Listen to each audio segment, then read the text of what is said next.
साथियों नमस्कार। आप सबका हमारे YouTube चैनल टिक्के एग्ज़ाम स्टडी में स्वागत है। साथियों आपके लिए हम लेकर आए हैं राजस्थान की राज्य व्यवस्था, जो कि सभी कंपटीशन हेतु महत्वपूर्ण क्लास होती है, जैसे RAS, headmaster, second grade and first grade teacher भर्ती, रीट, पटवार, LDC, राजस्थान पुलिस, वीडियो आदि। वस्तुनिष्ठ प्रश्नों के माध्यम से संपूर्ण सिलेबस कवर करवाया जाएगा और मैं विश्वास से कह सकता हूं कि इससे बाहर कुछ पढ़ने की आवश्यकता नहीं होगी। हमारे द्वारा दी गई जानकारी अच्छी लगे तो गाइज अपने मित्रों के साथ वीडियो को ज़्यादा से ज़्यादा शेयर करें। Thank you. साथियों आज की क्लास विधानसभा, विधान परिषद व विधानसभा अध्यक्ष पार्ट 4 रहेगी। तो बिना समय गंवाए हमारी क्लास स्टार्ट करते हैं और आज का पहला प्रश्न है, निम्न में से कौन सा व्यय प्रत्येक राज्य की संचित निधि पर भारित व्यय होगा। यानी इनमें से कौन सा व्यय है जो राज्य की संचित निधि पर भारित होता है। ऑप्शन नंबर ए राज्यपाल की परिलब्धियां और भत्ते तथा उसके पद से संबंधित अन्य व्यय। ऑप्शन नंबर बी विधानसभा अध्यक्ष अथवा उपाध्यक्ष तथा विधान परिषद के सभापति अथवा उप सभापति के वेतन व भत्ते। ऑप्शन नंबर डी उच्च न्यायालय के न्यायाधीशों के वेतन भत्तों के संबंध में वे। और ऑप्शन नंबर डी उपयुक्त सभी वे। तो राज्य की संचित निधि पर ये सभी वे भारित होते हैं। तो ऑप्शन नंबर डी इसका सही उत्तर होगा। अगला प्रश्न, कोई प्रश्न तारांकित है या अतारांकित, इसका निर्णय कौन करता है। ऑप्शन नंबर ए मुख्यमंत्री, ऑप्शन नंबर बी राज्यपाल, ऑप्शन नंबर सी विधानसभा अध्यक्ष और ऑप्शन नंबर डी इनमें से सभी। तो कोई प्रश्न तारांकित है या अतारांकित है, इसका निर्णय विधानसभा अध्यक्ष करता है। प्रश्न 3 प्रकार के होते हैं, तारांकित प्रश्न, अतारांकित प्रश्न और अल्प सूचना प्रश्न। प्रत्येक बैठक का पहला घंटा तारांकित प्रश्नों के पूछने और उत्तर देने हेतु होता है। तारांकित प्रश्न पूछने के लिए 14 दिन पूर्व सूचना दी जाएगी। तारांकित प्रश्नों का उत्तर मौखिक दिया जाता है तथा एक दिन में कम से कम 12 प्रश्नों पर विचार किया जा सकता है। अगला प्रश्न, अतारांकित प्रश्न पूछने के लिए कितने दिन पूर्व सूचना दी जाती है। ऑप्शन नंबर ए 28 दिन, ऑप्शन नंबर बी 14 दिन, ऑप्शन नंबर सी 7 दिन, ऑप्शन नंबर डी 60 दिन। तो अतारांकित प्रश्न पूछने के लिए 14 दिन पूर्व सूचना दी जाती है। अतारांकित प्रश्नों का उत्तर लिखित रूप में दिया जाता है। एक सदस्य बजट सत्र में अधिकतम 60 है और किसी अन्य सत्र में अधिकतम 20 अतारांकित प्रश्नों की सूचना दे सकेगा। अगला प्रश्न, प्रतिदिन सदन की कार्यवाही का कौन सा घंटा शून्यकाल का समय होता है। ऑप्शन नंबर ए 11 से 12 बजे, ऑप्शन नंबर बी 12 से 1 बजे, ऑप्शन नंबर सी 1 से 2 बजे, ऑप्शन नंबर डी 2 से 3 बजे। तो प्रतिदिन सदन का 12 से 1 बजे तक का समय काल शून्यकाल का समय होता है। प्रतिदिन सदन का प्रथम घंटा यानी कि 11 से 12 बजे प्रश्न काल कहलाता है, जिससे प्रश्न पूछे जाते हैं एवं उनका उत्तर दिया जाता है। शून्यकाल भारतीय संसदीय प्रक्रिया की देन है। मोस्ट इंपोर्टेंट प्रश्न है कि शून्यकाल भारतीय संसदीय प्रक्रिया की देन है। शून्यकाल में बिना किसी पूर्व सूचना के सार्वजनिक हित का ऐसा कोई भी प्रश्न उठाया जा सकता है जिस पर तुरंत विचार करना आवश्यक समझा जाए। शून्यकाल में सभी सदस्यों को बोलने का समान अवसर प्रदान किया जाता है। अगला प्रश्न, अविश्वास प्रस्ताव विधानसभा में लाने हेतु कम से कम कुल विधानसभा सीटों का कितने सदस्यों का हस्ताक्षर होना आवश्यक है। तो option number A 1/5, option number B 1/4, option number C 1/2, option number D 3/4। तो अविश्वास प्रस्ताव विधानसभा में लाने हेतु कुल विधानसभा सीटों के 1/5 सदस्यों के हस्ताक्षर होने जरूरी है और राजस्थान में 1/5 सदस्य यानी कि 40 सदस्यों के हस्ताक्षर होने जरूरी है।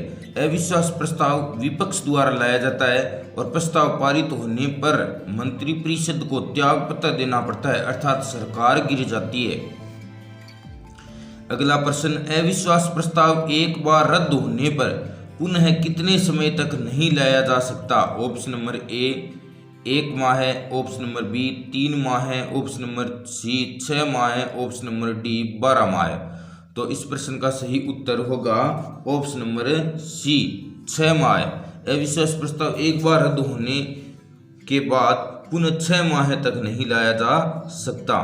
अविश्वास प्रस्ताव लाने का कारण बताना आवश्यक नहीं है और राजस्थान की विधानसभा में अब तक कुल 13 बार अविश्वास प्रस्ताव लाया जा चुका है, लेकिन एक बार भी पारित नहीं हुआ है।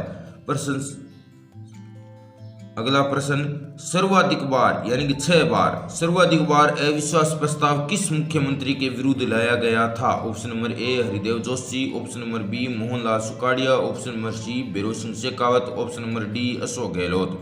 तो सर्वाधिक बार अविश्वास प्रस्ताव मोहनलाल सुखाड़िया के विरुद्ध लाया गया है। अगला प्रश्न, राजस्थान में स्थगन प्रस्ताव लाने के लिए कम से कम कितने सदस्यों के हस्ताक्षर होने आवश्यक है? ऑप्शन नंबर ए 1/10 या 20 सदस्य, ऑप्शन नंबर बी 1/20 सदस्य, 1/20 या 40 सदस्य और ऑप्शन नंबर सी 1/5 या 40 सदस्य, ऑप्शन नंबर डी 1/4 या 50 सदस्य। तो राजस्थान में स्थगन प्रस्ताव लाने के लिए कम से कम 1/10 या 20 सदस्यों के हस्ताक्षर होना जरूरी है। स्थगन प्रस्ताव लाने के लिए अध्यक्ष की सहमति आवश्यक है। स्थगन प्रस्ताव की सूचना उस दिन की बैठक प्रारंभ होने से पूर्व निम्न को दी जाएगी, या तो अध्यक्ष को या संबंधित मंत्री को या सचिव को, इन तीनों में से किसी को भी स्थगन प्रस्ताव की सूचना बैठक प्रारंभ होने से पूर्व दी जाएगी। अगला प्रश्न, किसे धन्यवाद ज्ञापित करने के लिए धन्यवाद प्रस्ताव लाया जाता है? ऑप्शन नंबर ए मुख्यमंत्री, ऑप्शन नंबर बी विधानसभा अध्यक्ष, ऑप्शन नंबर सी राज्यपाल, ऑप्शन नंबर डी विधानसभा सदस्य। तो धन्यवाद प्रस्ताव है वो किसे ज्ञापित करने के लिए लाया जाता है? तो ऑप्शन नंबर सी इसका सही उत्तर होगा राज्यपाल। धन्यवाद प्रस्ताव पारित न होने पर सरकार गिर जाती है तथा मंत्रिपरिषद को त्याग पत्र देना पड़ता है। कटौती प्रस्ताव, यह सरकार के व्यय पर निगरानी रखने का प्रस्ताव होता है। विधानसभा में कटौती प्रस्ताव पारित हो जाने पर मंत्रिपरिषद को त्याग पत्र देना पड़ता है। अगला प्रश्न, विधानसभा में विपक्ष द्वारा किसके विरुद्ध निंदा प्रस्ताव लाया जाता है? ऑप्शन नंबर ए संपूर्ण सरकार के विरुद्ध, ऑप्शन नंबर बी राज्यपाल के विरुद्ध, ऑप्शन नंबर सी किसी मंत्री के विरुद्ध, ऑप्शन नंबर डी ए व सी दोनों के विरुद्ध। तो विधानसभा में विपक्ष द्वारा निंदा प्रस्ताव है वो संपूर्ण सरकार के विरुद्ध या किसी मंत्री के विरुद्ध लाया जाता है। निंदा प्रस्ताव लाने का कारण बताना आवश्यक होता है। निंदा प्रस्ताव लाने से सरकार की प्रतिष्ठा गिरती है लेकिन सरकार नहीं गिरती। अगला प्रश्न, लोक लेखा समिति के बारे में असत्य कौन सा है? तो लोक लेखा समिति के बारे में असत्य है कि राज्य सरकार के वित्तीय खर्चों पर नियंत्रण एवं निगरानी का कार्य करती है।